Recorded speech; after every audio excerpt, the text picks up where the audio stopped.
Hello there, good people of the world. My name is Crys'Dawna, so welcome to my YouTube channel. It's a little cold here in Germany. You can see the breath. I'm gonna be working on this buffet and I am not gonna be using any paint today. No paint at all today. I will not be using any paint today. We are going to completely restore this piece. Now, I do want to tell you guys that if you have an antique and you do anything to it, whether it's restoring, painting, anything, it will decrease the value of it. And so, with that being said, this is my client's piece that has been in their family for a long time and they wanted to restore it versus painting it. So we're not worried about it. My clients want to see all the beautiful wood grain that's underneath here. We're going to give it new life. We're going to refresh the inside. There is a crack on the bottom. I'm going to show you guys how to fix that. We're going to do some new updated hardware. We will be modernizing it as well as just giving it a whole new life. But we're not going to be painting today. So if you guys want to see some awesome wood grain, stay here.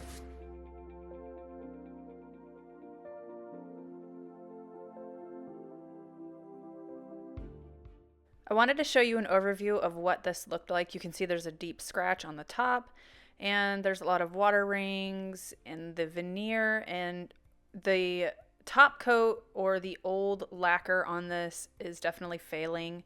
And there are some chipped areas. We're going to update the hardware, and then you can see inside of the doors that it needs to just be refreshed, and there's also a big crack on the bottom, so we're gonna fix that. But the first thing I'm gonna do is I'm gonna pull everything apart. So I'm gonna disassemble all of the doors and the drawers, take all of the hardware, all of the hinges, everything off first. I'm going to remove all of the hinges as well, and I'm going to try to salvage them. So they're a little bit loose, and what you can do is you can actually take a wooden toothpick and put it in that hole so that when you reassemble your hinges, it will be tighter. And I'm also going to number all the doors so that I know exactly which door goes to which space, because over time these things settle, or with antique furniture, they made it to where each piece is specialized to that space. So I'm going to also number the drawers so that way we know where these all belong. And so now I have disassembled this entire piece as far as doors and drawers are concerned. And now I'm going to flip it on its back so that I can assess the bottom, and I can assess that crack on the bottom of that one shelf.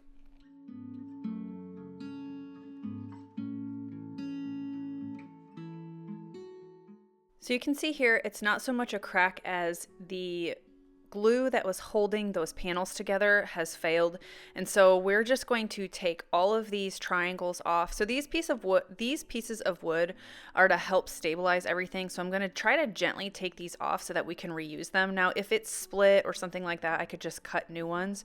But what I need to do is I need to get these off of here because they're holding that shelf in place on the brackets, and so I need to be able to freely move this shelf so that I can clamp it closer.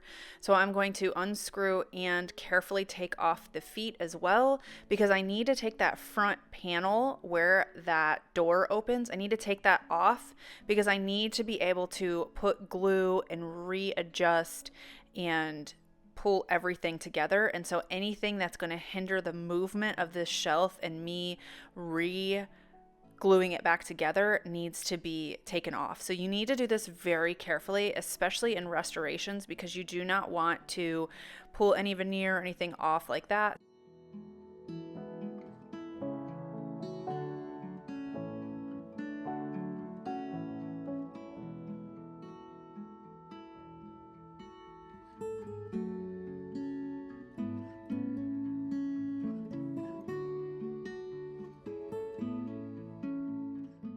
I also number all the wooden wedges as well so that I know exactly which one goes to which area.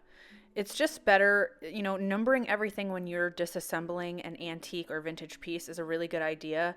It'll just help you in the long run. But what I did, and I didn't show it first, but I'll show you in a second, I took the doors and I actually put them inside so that I could push that panel up, because what I need to do is I need to level that panel out first.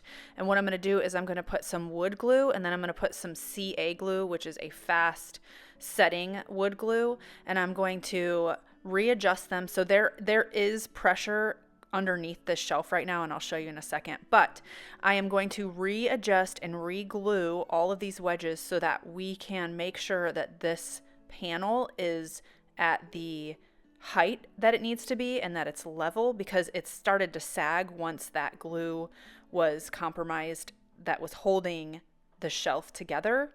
And so now we're going to clamp this, push it up, clamp it in place so that we know where it needs to be. And that's the first step, is to do that all the way around all 4 of them.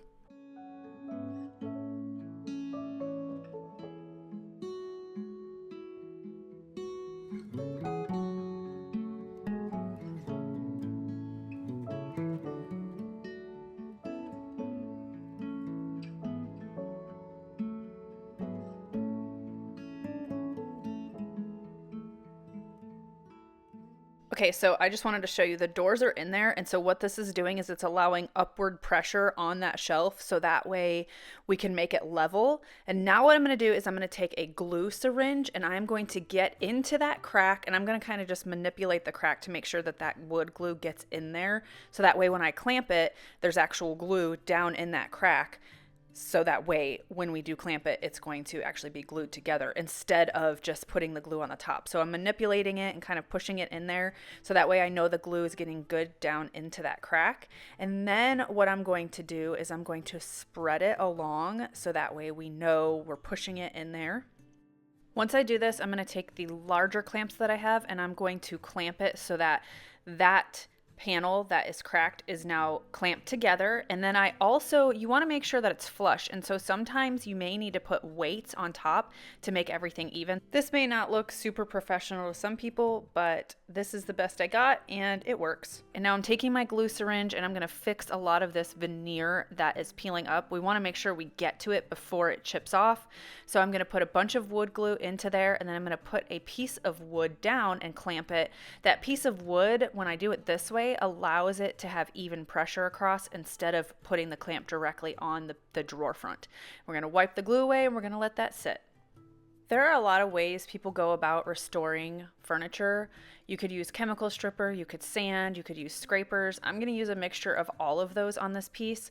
I'm going to use a chemical stripper on the top. Now, I live in Germany and I use a stripper that is from here. I'm going to apply it to the entire top of this piece, and then I'm going to use my plastic scoop scraper that you guys have probably seen before that I love, and I'm going to remove all of the excess. I will repeat this process twice. And then once I'm done, I'm going to take mineral spirits and I'm going to take a very fine steel wool, and I'm just going to clean everything off and try to get any residual off. And then what this does is it also neutralizes your chemical stripper so that it stops the process. And then I'm going to allow this to dry completely, and then we'll end up sanding down the top. I just wanted to assess where I was, especially with that big scratch on the top. I need to make sure that I can fix that. Now I am taking a paint scraper, which I super love, and I'm just going to scrape most of the areas that are flat. This just saves time for me with sanding, and I was already outside, and it's just, with this previous finish, it is failing, and so it scrapes off really easily, and that's why I'm using it. But when you are using these scrapers, make sure that you are careful and you're going with the grain, because you don't want to shred your wood. And you also want to make sure that you're doing even pressure. Otherwise, you could be scraping and scratching it. And so I really like this scraper because it takes me 2 seconds to get all of this finish off. And then again, it just saves me time when I'm going through and sanding later.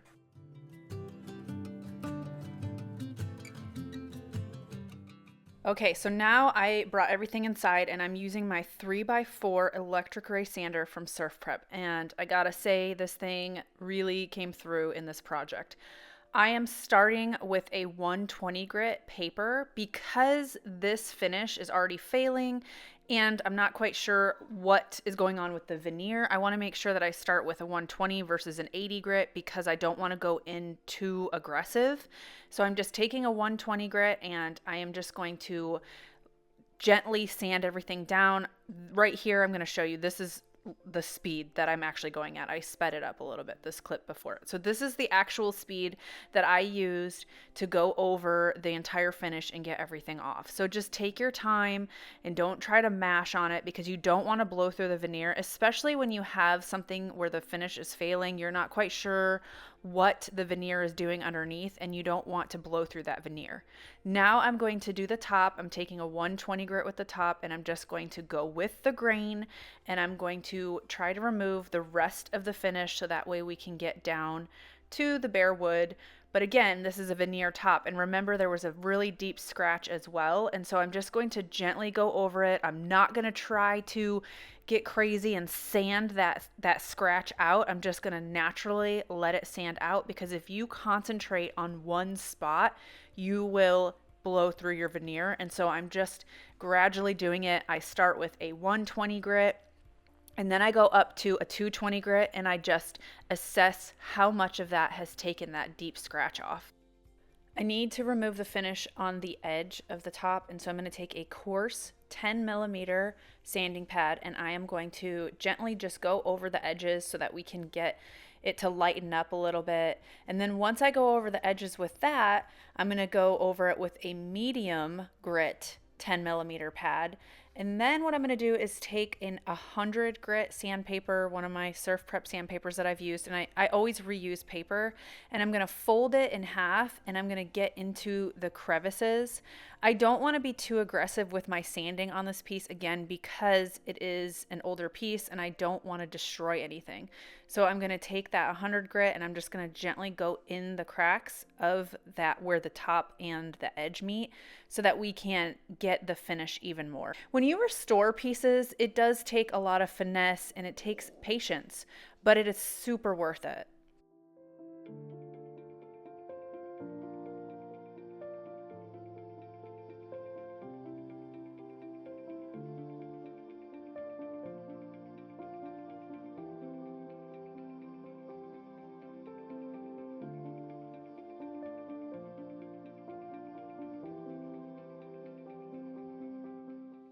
I'm going to do one last final sand through on the top with a 220 grit, just to make sure that I have everything and smooth it so that it's ready for stain. And then once I'm done with that, I'm going to lay this piece on its back, because there are a lot of divots and cracks and crevices that I need to get into. So I'm going to lay it on its back, and I'm going to switch over to an 100 grit sandpaper so that I can get the pre-existing finish off and we can sand the rest of this piece down. I would say in general, when I am sanding a piece down and doing restoration work, I do start with, I use an 80 grit, a 100 grit, a 120 grit, and a 220 grit. Those are the 4 papers that I use the most. It really depends on the finish. If the finish is failing and it's pretty brittle, I don't usually use an 80 grit for it. So I use a 100 grit, a 120 grit, and a 220 grit was the main things that I used on this piece.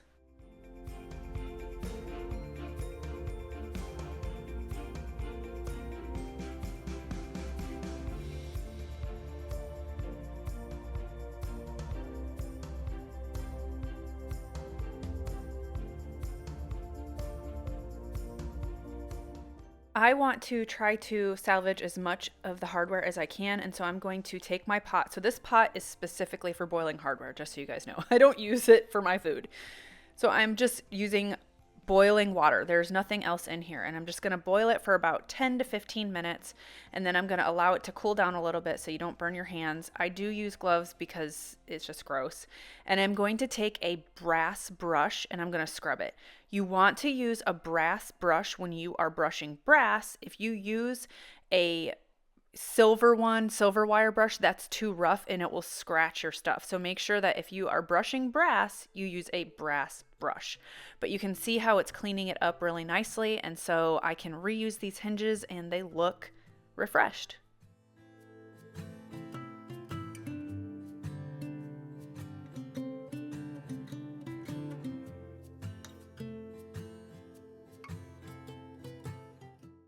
I am now ready to add stain to this piece, and I am going to use General Finishes Antique Walnut stain, but what I like to do is take a cheap chip brush and get in all the cracks and crevices first, and then I use a pad where I apply the stain.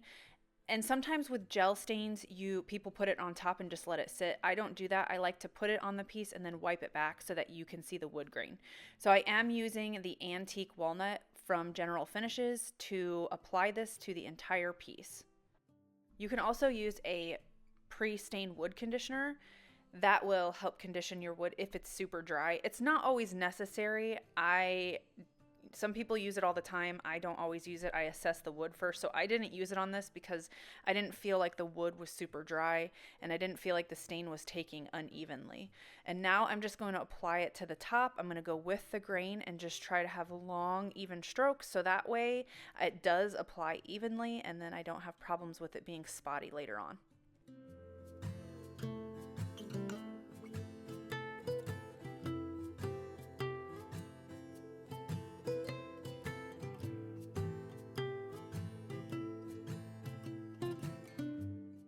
You can apply a water-based sealer over an oil-based stain, but you need to make sure the stain is fully dried. So I allowed it to dry for about 48 hours before I went in with a sealer. I am taking a tacked cloth, and what this is it's a sticky cloth that gets all of the fuzzies and stuff that may have landed on your stuff first. You want to make sure you do this before you put sealer on, so that way you don't have anything stuck in your finish. I am taking the High Performance Satin Clear Coat by General Finishes, and I'm going to roll it on with a high density foam roller. I go with the grain when I do this, and I try to put even pressure on there. If you miss some spots, don't try to go back and mess around with it. Just allow it to dry, and then what you do is you take a high grit sandpaper and you do a light sanding in between. Take your tack cloth, get that off, and then reapply it. And generally with about 2 to 3 coats, it will be all even and you'll fix any spots that you may have missed.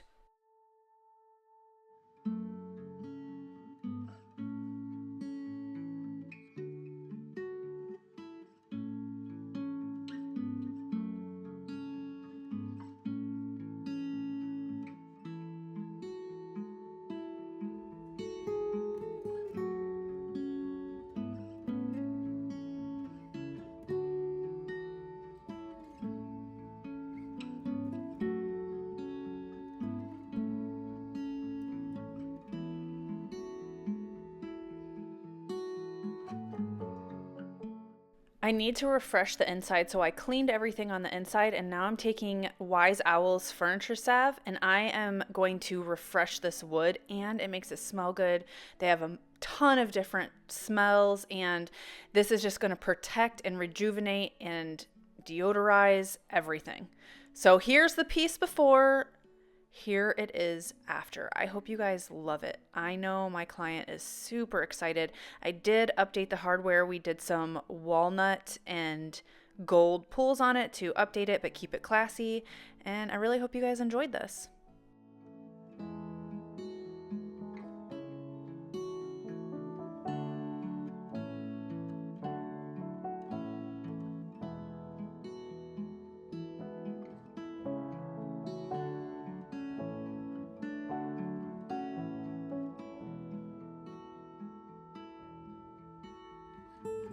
All right, everybody, this video is done. This piece is done. I hope you guys enjoyed that. I know it's a little bit different. I think I've done one other restoration piece on this channel, but this one was a big one and it's super special. And so there it is in all its glory. Remember, everything I use is in the description below. I am super excited. I am super excited for 2022 to show you guys a bunch of different products and to just show you different things. We'll be doing some restoring, painting, building, all the things. It's gonna be a lot of fun. So until next time, guys, thank you so much. I hope you guys all have happy holidays and I will see you later. Happy creating. Hey, darling, can I tell you what's been on my mind? Sick and tired of the 9 to 5 in the city life. Hey, darling, we could get out of town, see the beautiful world around, wanna see it now. Pack our bags and get